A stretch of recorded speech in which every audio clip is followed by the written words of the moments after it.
संसार एक अन्नी खूही वर्गा है और उस अन्नी खूही दे विच इस संसार दे विच मनुख अकेला ही तुरया फिरदा है। ये जीव आत्मा इकल्ली है, इकल्ली दा ही इस दा आउणा है, इकल्ली दा ही इस दा जाना है। जीव ने अपने शरीर के संयोग दे नाल, मानसिक कर्मां नाल, वाचक कर्मां नाल जां फिर शारीरिक कर्मां नाल जो कुछ भी बाहरों कमाउणा है वो इस दी जीव आत्मा के नाल लिखिया जाता है, सिमरती के रूप में इहदे अंदर इकट्ठा हो जाता है। इस करके मनुख की सिमरती बड़ी गहरी है।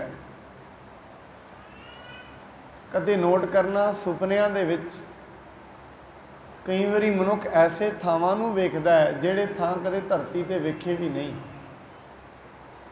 ऐसे लोगों नूं मिल पैंदा है सुपनियां विच जिन्हां नूं कदे वेखिया भी नहीं। वो तस्वीरां, वो स्थान कित्थों बने ने? सिमरती विचों। सिमरती बड़ी गहरी है जीव आत्मा दे नाल। उही सिमरती नूं लेख किया जाता है। शरीर के संयोग के नाल रोज़ रोज़ सिमरती बनती है। जां ते मनुख की प्रालब्ध रोज़ रोज़ बनती है जां फिर घटती है। इस करके ये जीव आत्मा इत्थे कल्ली है। विदन खूही भगत फरीद जी कहते ने, विदन खूही मुंद अकेली, ना को साथी ना को बेली, कर किरपा प्रभ साध संग मेली, जां देखा ता मेरा अल्लाह बेली। परमात्मा ने किरपा की कीती, इस जीव आत्मा ते की किरपा हुई? कर किरपा प्रभ साध संग मेली। सत संगत की समझ आनी शुरू हो गई, सच दे विच आनंद आना शुरू हो गया। हुण कोई कोई कर गल सुनावै हर नाम की, सो लगे गुर सिखा मन मिठा। वो मिठे लगते ने उहदे बोल जिहड़ा नाम की गल सुनाए। कोई भी सुनाए, अपना बच्चा सुनाए, कोई सुनाए, किसी धर्म का सुनाए, उहदे वास्ते ये बंधन टुट जाते हैं। उस वास्ते वस्तु एक ही रह जाती है, नाम। 15 भगत ने, वक्खो वखरियां जातियां दुनिया के हिसाब नाल, वक्खो वखरे धर्म, पर गल नाम की करते हैं। गुरु ग्रंथ साहब की बाणी उन्हां विच है, वो बैठे ने गुरु ग्रंथ साहब च। गुरु अर्जन साहब एक ही चीज़ वेखते हैं कि नाम की गल करते हैं। बस जो नाम की गल करता है सतसंगी नूं वो मिठा लगता है, जिहड़ा परमेश्वर की गल करता है वो मिठा लगता है। जीव आत्मा ते उहदा असर पहुँचता है, ठंड पहुँचती है। संसार एक खूही जिमें है, जीव आत्मा अकेली है। इस दे कर्मां दे संजोग दे नाल इस नूं रिश्तेदार मिले ने, भैन भरा मिले ने, देश मिलिया है, जात मिली है, संयोग के हिसाब नाल। जैसे जैसे संयोग बनते जाणगे वैसे वैसियां चीज़ां सानूं मिलियां ने। प्रालब्ध इवें मिलती है। महाराज कहते परमात्मा किरपा की कीता। बाबा फरीद साहब कहते ने परमात्मा ने मेरे ते किरपा की कीती, मैनू सत संगत विच मिला दिता, उन्हां दी संगत विच मिला दिता ਜਿਹੜੇ ਸੱਚ ਦੀ ਗੱਲ ਕਰਦੇ ਨੇ। मैं एक बेनती करा, बाहरी तौर पर जिन्ने भी कर्म ने, सेवावां जिन्नियां भी ने, ये इवें ने जिवें कोई जिमीदार हुंदा है ना, फसल बीजण तो पहला अपनी फसल बीजण तो पहला खेत नूं वाहुंदा है, किन्नी किन्नी वारी उहदी तैयारी करदा है। जिहड़े बाहरी कर्म ने ये तैयारी है, कादी तैयारी है? बीज बीजना है। हुण जिमीदार खेत नूं बड़ा जोत लवे, बड़ी वारी वाह लवे, पर बीज उहदे विच सुट्टे ही ना। फिर उन्हें जिन्ने भी प्रयत्न किए ने 6 महीने बाद वेखेगा उगया तो कुछ है नहीं। फिर सियाणे लोगों तो पूछेगा उगया नहीं कुछ, ठीक है, उगना किवें सी? बीजिया तो कुछ है ही नहीं। जदों तई बीजिया ही नहीं, उगना की है? ਜਿਹੜੇ ਬਾਹਰੀ तौर ਤੇ सेवावां ने, जिन्नियां भी सेवावां ने, जिन्हें भी मनुख दान करता है, लंगर छकाउंदा है, ये सारे काहदे लई ने? ये इस लई ने किते मन पहला साफ हो जाए। जिवें मन साफ होएगा उहदे विच बीज नाम दा फेर ही टिकना है, उस तो पहला टिकदा ही नहीं है। इस करके बाणी ये कहती है, भांडा धोए बैस धूप देव हो, तो दुध को जाव हो। इनू महाराज कहते ने, जप हो ता एको नामा, अवर निराफल कामा। जे जिंदगी विच जपना है, कोई आराधना करनी है, काहदी करिए? नाम दी करिए बस। नाम ही सब तो वड्डा कर्म, नाम ही सब तो वड्डा धर्म। गुरु अर्जन साहब जी महाराज, सगल धर्म है श्रेष्ठ धर्म, हर को नाम जप निर्मल कर्म। सब तो वड्डा धर्म, सब तो वड्डा कर्म परमात्मा की बंदगी, होर कोई कर्म दुनिया ते वड्डा नहीं। होर कोई भी धर्म दुनिया ते वड्डा नहीं। इको ही धर्म नाम, एको जप एको सलाह, एक नूं जपना, एक दी सलाह होना करनी। फिर जदों मनुख कर्म करता है, परमात्मा उते दे किरपा करता है, उन्होंने सत संगत दे सोहणे बोल सुनन नूं मिलदे ने। फिर जदों सत संगत दे गहरे बोल सुनन नूं मिलदे ने, कहंदे फिर जिहड़ा अपना उसदा बेली है, बेली कहंदे दोस्त नूं, मित्र नूं, जो जीव आत्मा का मित्र है परमात्मा अल्लाह, उन्होंने विख जाता है। जा फिर देखा तो मेरा अल्लाह बेली। फिर जो मेरा मित्र सी, जीव आत्मा कहती है, वह मैनू विख गया। कदों विख्या? जदों सत संगत के गहरे बोल सुने तो उन्होंने दे उत्ते चल पई। और इत्थे जीव आत्मा इसे शब्द विच कहती है, तै सह मन मैं किया रोस। हे परमात्मा, तू मेरे तो मुख मोड़िया होया है, ताई तो जिंदगी विच आनंद नहीं आ रहा। तू मेरे ते कृपा नहीं की, तू मेरे तो मुख मोड़िया होया है। पर परमात्मा इहदे विच तेरा कोई कसूर नहीं है। फिर किहदा कसूर है? मुझ अवगुण सह नाही दोष।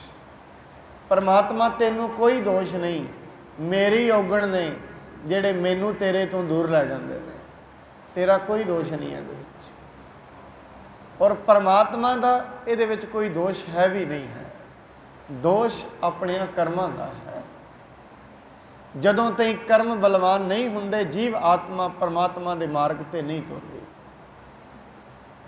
इस करके महाराज ये कहंदे ने, परमात्मा की बंदगी, उसका नाम इस दुनिया दे विच अलग वस्तु है, सब तो श्रेष्ठ वस्तु है। उसनूं जपण दे नाल ही संजोग बनते ने, उसनूं जपना बंद कर दईए, विजोग बनने शुरू हो जाते हैं। गुरु नानक साहब जी का वचन है, संजोग ते विजोग दोवां दे उत्ते। पर एक गल कहंदे ने, संजोग ते विजोग कारां ते दो दुनिया में चलदियां ने, काम दो चल रहे हैं, या तो कुछ मिल रहा है या कुछ विछड़ रहा है। आप जी घरों तुरे हो, इत्थों तई आए हो, ਜਾਂ तो कुछ मिलिया है ਜਾਂ कुछ विछड़ गया है। वो वक्री गल है। इन्नी गहरी दृष्टि मनुख की नहीं है कि ये अंदरों गया है कि इनू मिले है उन्होंने वेख सके। ये गहरी दृष्टि की गल है। संजोग विजोग दोए कार चलाव है, लेखे आव है भाग। कादे नाल बनते ने संजोग? भागां नाल, कर्मां नाल। जो मनुख ने कर्म कमाने ने उहदे नाल संजोग बनने ने। मनुखा देही का संजोग बनया कर्मां करके, क्योंकि सारी सृष्टि चल रही है। जेड़े पत्थर ने पहाड़ बन जाते ने, पहाड़ दरख्त बन जाते ने, दरख्त पशुओं की जूनी में आ जाते ने, पशु पंछियों की जूनी में चले जाते हैं, और एक दिन वही श्रृंखला चलती चलती मनुख की जूनी में आ जाती है। आप सारिया जूनिया चो लंघ के इत्थे आए हैं। जो अंदर जीव आत्मा है ये सारा कुछ घूम फिर के आई है इत्थे ते। हुण इत्थे इहदा लास्ट स्टैप है। मैं कई बार कहना जिवें असल च बच्चे लूडो खेलते हैं, सप सीढ़ी खेलते हैं, आम घरां दे विच हुंदी है। उत्थे 99 ते जाके एक सप हुंदा है, चलदा रहे। जे 99 ते जाके वो वध गया ना, फिर एक ते आ जाता है। ये मनुखा जुनी है। ये अंतला डंडा है, जिवें पौड़ी का हुंदा है ना, अंतला कोठे ते चढ़ रहे अंतला डंडा। जे यही टुट गया फिर पहले तो। बाणी कहती है इस पौड़ी ते जो नर चुका है, इस पौड़ी तो जेड़ा नर चुक जाता है फिर दोबारा आउंदा रहिंदा है, जांदा रहिंदा है। जीव आत्मा आउंदी रहिंदी है, जांदी रहिंदी है, दुख ही दुख ने, होर कुछ नहीं बचता। फिर हुण जन्म ते मरण दुख है, इसका पता लग जाए फिर सतसंगत विच प्यार लगेगा, उस तो पहला नहीं लगेगा। जे हजे तई ये जीवन सुख जाप रहा है फिर परमात्मा नाल प्रेम नहीं लगेगा, जीवन नाल प्रेम रहेगा। पहला तो जीवन का पता लगे जीवन की है, और जीवन दुख है। ये जीवन दे विच रहना खुशी नहीं है, जीवन मुक्त हो जाना ये खुशी है, ये आनंद है। जीवत मुक्त, और जीवन तो मुक्ति, शरीर का खत्म हो जाना मुक्ति नहीं है। जीव आत्मा तो बंधन टुट जाने ये मुक्ति है, और ऐसी मुक्ति जिउंदे जू ही मिल सकती है, उवें नहीं मिलती। इस करके बाणी ये कहती है परमात्मा जी संजोग तुसी बनाए ने, असी कर्म किते ने, प्रालब्ध बनी है। किसी नूं माँ बाप मिले ने, धीआं पुत्तर मिले ने, कारोबार मिले ने। जिमें जिमें भाग माड़े हुंदे जांदे ने, प्रालब्ध घटदी जांदी है, विजोग बनता जाता है। धीआं पुत्तर भी विछड़ जाते हैं, जां कोई मनुख दे नेड़े कोई मदद नहीं करता। ऐसा भी हो सकता है माया भी सारी चली जाए विजोग दे नाल। लेखे आवै भाग। संजोग ते विजोग दो कारां ने, एक इकट्ठियां ही चलदियां ने। अज सतसंगत करांगे कुछ मिलेगा, कुछ संगत करांगे कुछ घट जाएगा, रोज़ घटता है। ये मनुख नूं पता नहीं लगता। जिवें शरीर के अंदर ना जदों टेस्ट कराने उदों ही पता लगता है किन्ने प्लेटलैट्स ने, उवें की पता लगना है। उवें दे रहिंदा लत्तां टुट रही ने, पता नहीं क्यों टुट रही ने। पता कराने जदों टेस्ट किया जाता है फिर पता लगता है अंदर किहड़ियां किहड़ियां बीमारियां ने। हुण मनुख दे इन्नी ते मानसिकता इहदी वड्डी नहीं है, इन्नी सुरती नहीं है ये जान सके मेरे मन के अंदर किहड़े किहड़े दोष ने। कोई विरले मनुख हुंदे ने अपनी सुरत दे साक्षी बन जाते हैं, अपने आप को वेखण वाले बन जाते हैं। सो इस करके इत्थों तई जित्थों तई आपां कल कथा समाप्त की सी, उत्थों तो हुण जिवें अगे आरंभ हुंदी है उहनूं असीं श्रवण करांगे। सतगुरु जी ये किरपा करन, ये जो संसार सागर है इस तो तरन दे लई इक्को एक जहाज है, वो है सिर्फ नाम, वो है सिर्फ बंदगी। ਕਲੇਸ਼ਾਂ ਤੋਂ ਮੁਕਤੀ, ਚਿੰਤਾਵਾਂ ਤੋਂ ਮੁਕਤੀ, ਹਰੇਕ ਸੋਗ ਤੇ ਵਿਜੋਗ ਤੋਂ ਮੁਕਤੀ ਸਿਰਫ ਸੁਰਤ ਨਾਲ, ਬੰਦਗੀ ਨਾਲ ਮਿਲ ਸਕਦੀ ਹੈ, ਉਵੇਂ ਨਹੀਂ ਮਿਲਦੀ। ਆਓ ਹੁਣ ਜਿਵੇਂ ਅੱਗੇ ਕਥਾ ਚੱਲਦੀ ਹੈ, ਕੱਲ੍ਹ ਤਾਈਂ ਅਸੀਂ ਇਹ ਸ਼ਰਵਣ ਕੀਤਾ ਸੀ, ਬੀਬੀ ਕਰਮੋਂ ਤੇ ਪ੍ਰਿਥੀ ਚੰਦ ਦੋਵੇਂ ਦੇ ਦੋਵੇਂ ਆਪਸ ਦੇ ਵਿੱਚ ਇਹ ਮਤਾ ਪਕਾ ਰਹੇ ਨੇ, ਉਹਨਾਂ ਦੇ ਘਰ ਬੱਚਾ ਹੋਇਆ, ਇਹ ਗਲਤ ਹੋਇਆ, ਐਵੇਂ ਨਹੀਂ ਸੀ ਹੋਣਾ ਚਾਹੀਦਾ। ਤੇ ਹੁਣ ਉਹ ਅੱਗੇ ਕੀ ਤਰਕੀਬਾਂ ਘੜਦੇ ਹਨ, ਆਓ ਹੁਣ ਸ਼ਰਵਣ ਕਰਦੇ ਹਾਂ। ਆਰੰਭ ਕਰਨ ਤੋਂ ਪਹਿਲਾਂ ਸਤਿਗੁਰੂ ਜੀ ਵੱਲੋਂ ਬਖਸ਼ੇ ਪਾਵਨ ਗੁਰਮੰਤਰ ਨਾਲ ਸਾਂਝ ਪਾਈਏ। ਸਤਨਾਮ ਸ੍ਰੀ ਵਾਹਿਗੁਰੂ ਸਾਹਿਬ ਜੀ, ਸਤਨਾਮ ਸ੍ਰੀ ਵਾਹਿਗੁਰੂ ਸਾਹਿਬ ਜੀ। ਜਿਉਂ ਕਿਉਂ ਗੁਰਤਾ ਨਿਜ ਘਰ ਰਾਖੈ, ਇਸ ਹਿਤ ਖਾਨੈ ਅਨੇਕ ਉਪਾਏ। ਬਾਬਾ ਪ੍ਰਿਥੀ ਚੰਦ ਕਹਿੰਦੇ ਨੇ, ਭਾਵੇਂ ਸਾਨੂੰ ਕੋਈ ਵੀ ਉਪਾਅ ਕਰਨਾ ਪੈ ਜਾਵੇ, ਪਰ ਇਹ ਜਿਹੜੀ ਗੁਰਤਾ ਗੱਦੀ ਹੈ ਅਸੀਂ ਆਪਣੇ ਘਰ ਦੇ ਵਿੱਚ ਹੀ ਰੱਖਣੀ ਹੈ।